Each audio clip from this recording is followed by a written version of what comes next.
time for another Pop Music Trends podcast, looking at the latest trends and talk about the music industry. Today, we're focusing on popnomics, the intersection of pop music and economics. Here are your hosts, James and Kelly, also known as Indie Girl. Today, we're really getting into something that, well, it often flies under the radar for independent artists, doesn't it? It really does. Music synchronization licensing. Our mission today, simple. Let's stop treating sync like some, mysterious backroom deal. Yeah, it's not magic. Exactly. Let's see it as a concrete business opportunity, something you can actually plan for and, well, pursue. Mm-hmm. So, at its core, sync licensing is... Okay. It's the permission, right? The legal okay to synchronize your music to visual media. That's it. So if your track pops up in maybe a Netflix show, a big TV ad, a video game, even just like a social media ad, Yeah. that's sync. That's what we're talking about. And look, for any creator out there watching those streaming royalties just sort of trickle in, this is a potential game changer, a real one. Okay. The value here is, well, it's twofold. You get that immediate cash, right? The license fee. That is nice. Always does.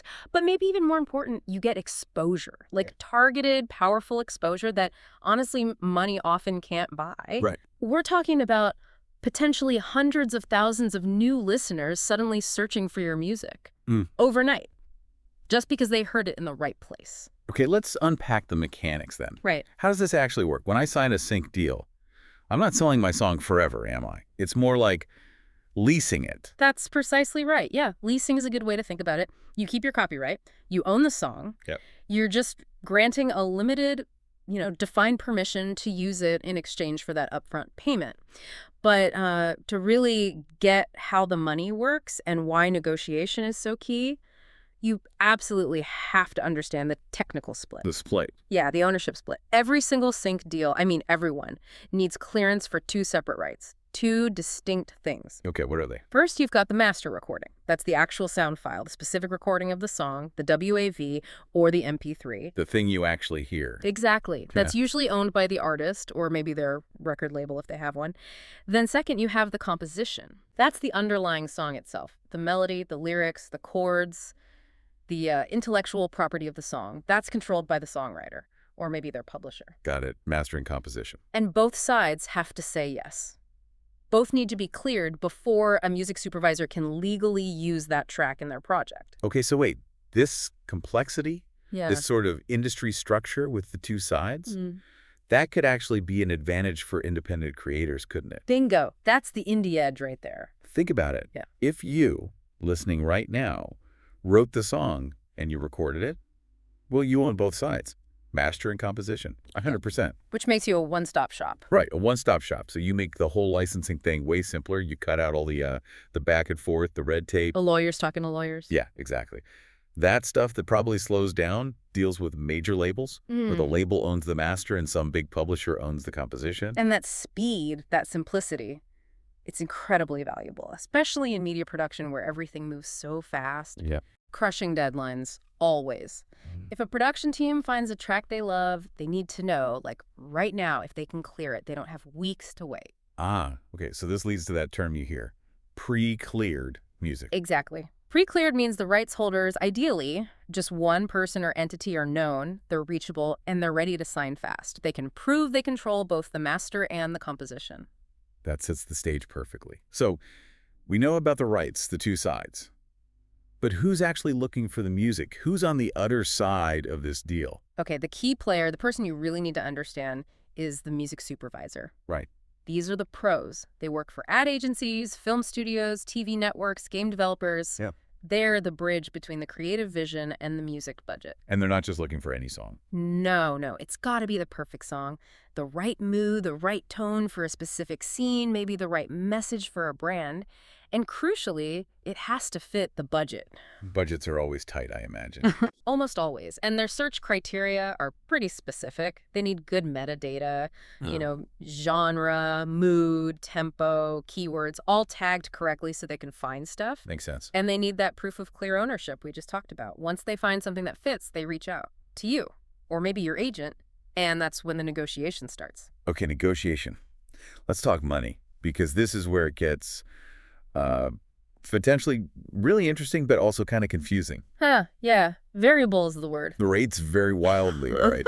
Our sources say anything from like a few $100 for maybe an indie film, Yep, happens all the time. all the way up to six figures, like potentially hundreds of thousands for a huge national TV ad campaign. Absolutely. That range is real. And it's driven by basically four main factors. These are the things you negotiate. Okay, what are they? First, territory. Is the licensor just for the US or is it global, worldwide? Obviously, worldwide costs a lot more. Naturally. Second, term. How long can they use the song? Is it just for a one-year online campaign or is it in perpetuity, meaning forever? Forever is a long time. It is, and it costs accordingly. Third is media. Is it just for broadcast TV?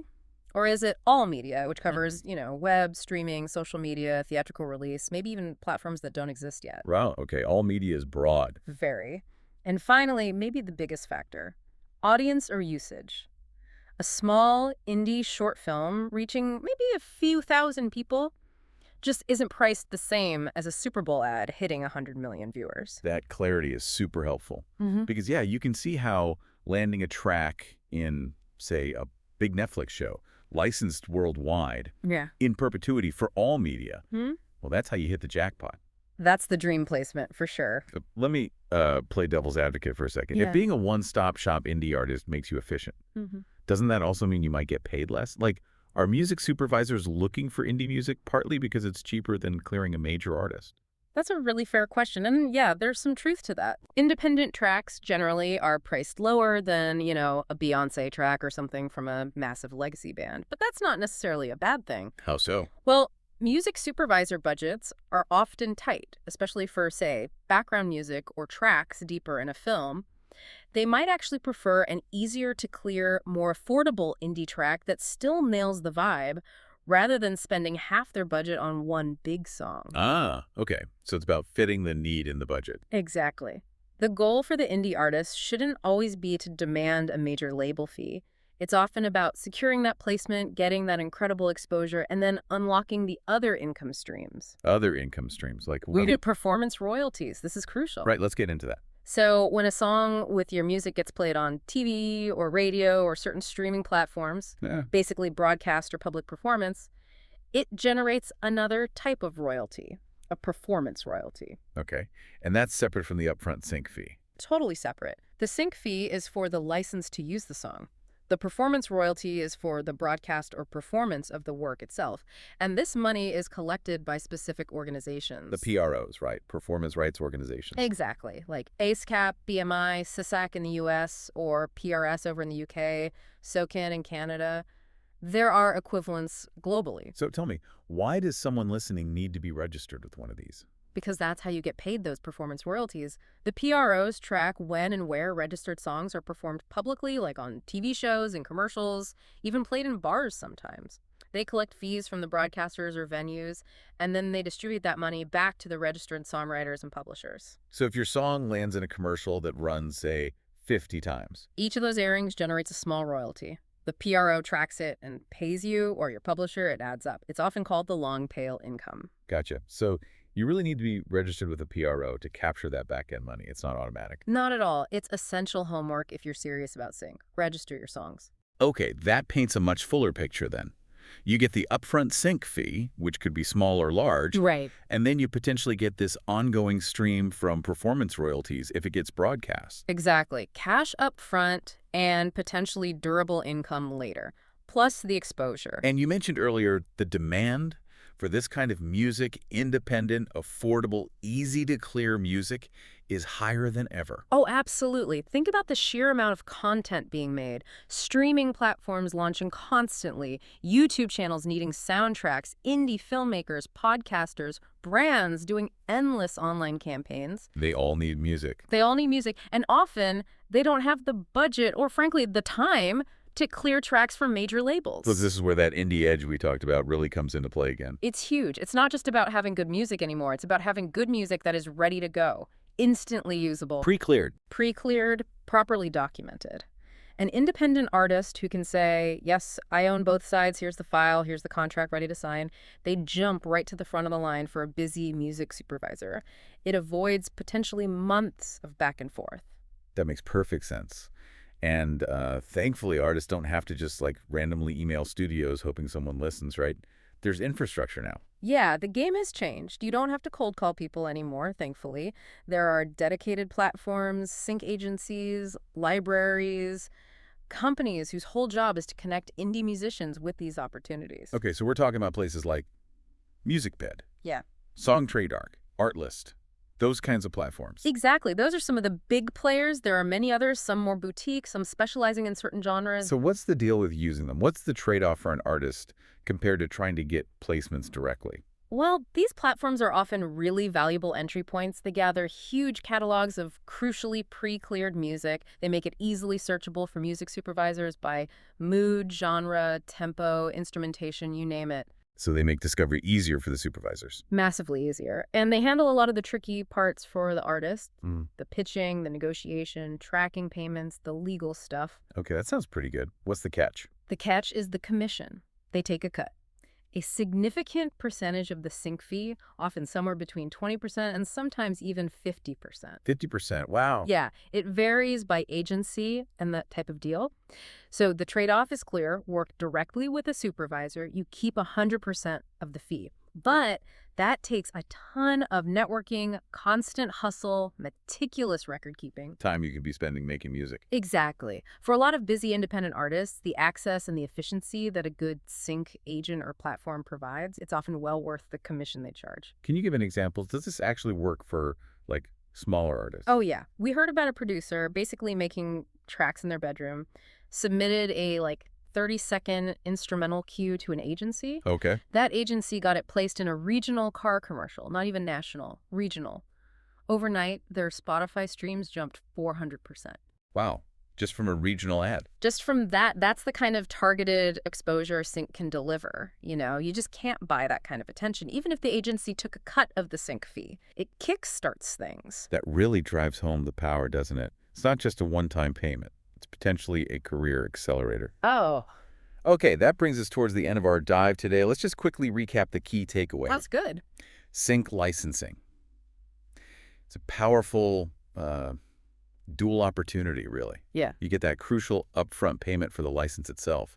And then there's the massive targeted exposure, Yeah, the visibility. which can lead to new fans discovering you on Spotify, Apple Music, wherever, plus the potential for ongoing performance royalties if it gets broadcast. And if we kind of zoom out, connect this to the bigger picture, the barrier to entry these days isn't just about making great music, is it? Seems not. It's increasingly about making sure your music is, well, administratively sound, correctly structured, owning both sides, mastering composition, and making it super easy for those stressed out, time-crunched music supervisors to find and license it. Fast, pre-cleared is king, which raises a pretty important question, I think. Go on. What's the final thought for our listener?